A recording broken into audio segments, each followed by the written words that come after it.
Jaguar were kind enough to loan me the new E-Pace, so let's take a closer look. I'm going to show you guys the outside of the car first, and then we'll turn our attention to the interior of the car. This is a diesel 150 all-wheel drive. I think it's got the 2-liter engine. I'm not going to go into how much torque this car has got and how much kilowatts and power and all that kind of thing. That's what all the other reviews are for. This is just a real world review of what the car is actually like to live with. We've got some beefy Goodyear tires on here, and these are 19-inch wheels.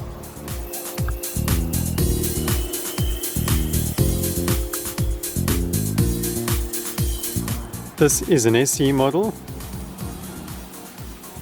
and we have a nice black grille with dark accented chrome.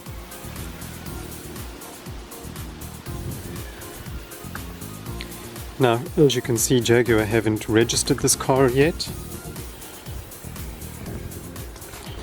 I must apologize for the lighting. The lighting's not very good today because the sun is very low on the horizon. It's still winter here, and if we lock the car, our mirrors will fold in. Like typical Jaguars, it has the auto fold mirrors. We've got LED lighting.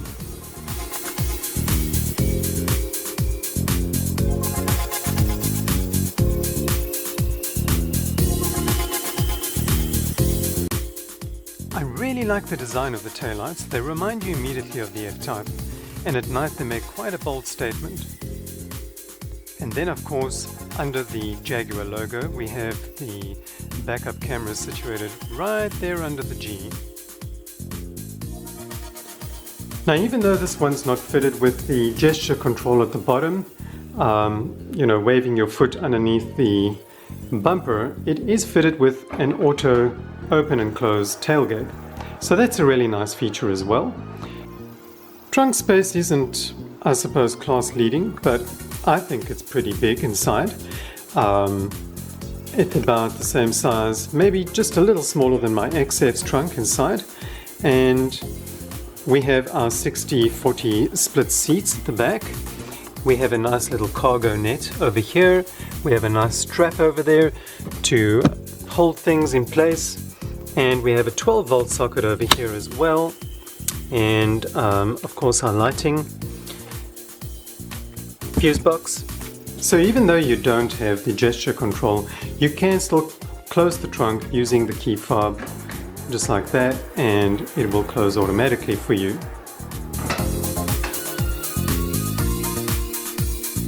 Most reviews have shown you guys the little cub following its mama on the windshield here, but in the shadow of the sun, it actually looks like two cubs following two mamas. This is what the door panel looks like. We've got our memory seat function, and we've got our little ambient lighting pot over there, and this cover over here, quite a nice feature that actually covers the screws where the door panel actually fits, so that's very nice. And we have a lock button here for the passenger. Keep in mind, this is a right-hand drive vehicle, so if you're in a left-hand drive market, this will be the driver's door. And we have some really nice big bins for you to store your bottles and things in.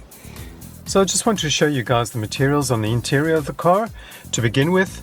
And this is like a soft padded type thing that you would find in the Range Rover Evoque. I don't think it's genuine leather. Nothing in the car, I must be honest with you, smells like genuine leather. Another thing is the steering wheel was, to me, a bit of a disappointment, because at this level of car, you do expect a steering wheel with a genuine leather wrap. Now, you can see there is stitching there, but this doesn't look like real leather, and it doesn't feel like real leather. What I'm doing here is I'm giving you guys a perspective from the back seat, looking at the driving position of the car. And as you know, this car was designed to be an F-Pace on steroids, and the dash actually looks very similar to the F-Pace, and this is why it comes down like this, and you've got the F-Pace grab handle, and you also have the F-Pace gear shift. So I want to show you guys this gear shift because it's quite extraordinary. So as you guys know, the E-Pace was designed to be an F-Pace on steroids, so this is why we have this floating dash coming down like this, and we have the F-Pace grab handle and the F-Pace gear shift. Now speaking of which, this gear shift is quite a thing to have to get used to. You've got to push it forward for reverse, you've got to pull it twice back for, it goes one notch and then another notch for drive. One notch would be neutral, and park is you just press the button at the top there, park, and you can see it's in park right now. But I'll be honest with you, I don't really like this. I prefer the rotary dial like we have in the Evoque, and it looks to me like Jaguar is actually using this in a lot of their future cars as well. So if you don't like it, you're just gonna have to get used to it. It's one of those things. Some really nice accents all over the place. You know, we've got these beautiful brushed aluminium accents over here. Again, we have another brushed aluminium accent over here, and we also have it over there on that air vent, and then under the grab handle there as well, which kind of matches in with the door handle. But the problem that I've got with this here is that it reflects in the sun. When the sun is just at the right angle and it's shining here, it really catches your eye, whether you have polarized sunglasses or not, and it is a problem. So this is the rear view mirror, and what we have here is we have this edgeless, almost edgeless bezel. It's auto dimming, and it's actually very nice. I like the whole design of the mirror. It's kind of weird, it's almost like an upside down mirror in a way. And up here we've got a sunglasses holder. Thank you, Jaguar, that's a very nice feature to give us. And of course we have a sun visor with a lit mirror, which is very nice feature to give people. The instrument binnacle is quite a nice clear setup, and I'm going to turn the ignition on and it does a check. And if we look at our center display, it's a very, very nice display. This, I really like this. The graphics are great. It gives you your temperature, time, it gives you the coolant temperature, and it also gives you a percentage of how much gas you actually have left. So this car has 19% gas left in the tank, which is a very odd way to put it, but I guess if you know it's on quarter, it's going to be 25%, and if you know it's half, it's going to be 50%. So, you know, it's pretty clear. And we just went up to 20%. That's quite amazing. I haven't even started the car. And then the other thing is, if you look at the little gas icon there, the gas pump, it actually has an arrow pointing to the right. So that tells you that your gas flap is on the right-hand side of the car. So you know where to stop when you go to the gas station to fill up. So something else I didn't cover in the center console when I was concentrating so much on the gear shift lever is we have this button over here, and that is your all-terrain progress button. So if you find that you're in slippery conditions or rocky conditions and you need some help from the car, you just press that button and the car will actually help you. This is your ASR off, you know, anti-skid regulation off, or ESP or whatever they call it. There are many different names for it, but this is the auto start button. So when you stop the car or bring it to a complete stop, the engine turns off. Now, I turned this off, and you can see that it stays off once you turn it off. Even when you switch the car off, it stays off. So well done to Jaguar for that. So you don't have to keep pressing this button every time you start the car. Something I noticed with the cup holders is that you have one that's very deep, and then you have on the driver's side, and you have one on the passenger side that's not so deep. So I don't know if they were thinking maybe passengers don't drink as much as the drivers do. Another nice feature is they've got these little bubbles in here, and they're soft little rubber things to hold your drink in place. So that's very, very nice. I've never seen that in any car. Normally they sort of push in sort of things using a spring mechanism, but this is such a nice simple design. These things can never break. So that's really great. Well done there, Jaguar. But that's not the coolest feature. The coolest feature is inside the armrest.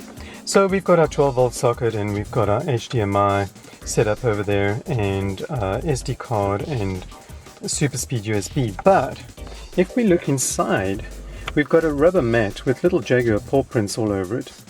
And the nice thing is, if you choose not to look at your cup holders, you can actually put this tray in there if you don't want to use your cup holders and you prefer to just have, and this is rubberized, so it's a very nice handy thing where you can put your phone, but I have my phone currently stored inside there.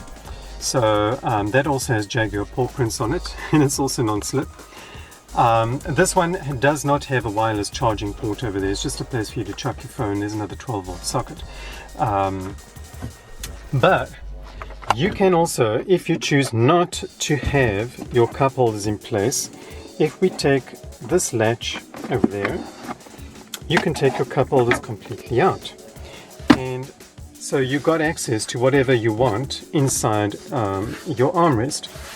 So I don't know if you would choose to do that, but you can. And the nice thing is that inside you actually have a little hidey space over there where you can keep things as well.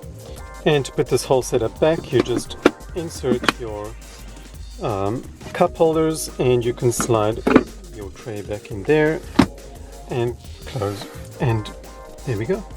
Covered the steering wheel already. I spoke to you guys about the materials on the steering wheel. It's a very rough feeling steering wheel and it feels very, I don't know, it feels like a cheap Toyota steering wheel. Looking at the controls, we've got quite a lot of controls here now. Many of these controls double. You've got volume up and down, and you've got back and forward, and then you've got your menu OK, and your voice control or voice commands, and then also which mode, and your telephone. On this side we've got vehicle driving controls. So you've got your speed limiter, you've got your cruise control. Now this thing does have adaptive cruise control, so you've got your set, your resume, your increase and decrease, and this particular car also has lane keep assist. But the nice thing is, and I used this yesterday, it doesn't work under certain conditions. If you're on a single carriage road and you've got cars going around a bend, it can actually lose the signal. But it does actually work pretty well, and it worked even in instances where I didn't think it would work. So, and you can, with using this button, you can actually set the space between you and the car in front of you. So I think that's very good, and the system worked very well for me. Well, taking a look in the rear, we actually have quite a bit of leg room in the back, and keeping in mind this is my driving position and I'm 6 foot tall, so there's more than ample space here in the back for people to sit.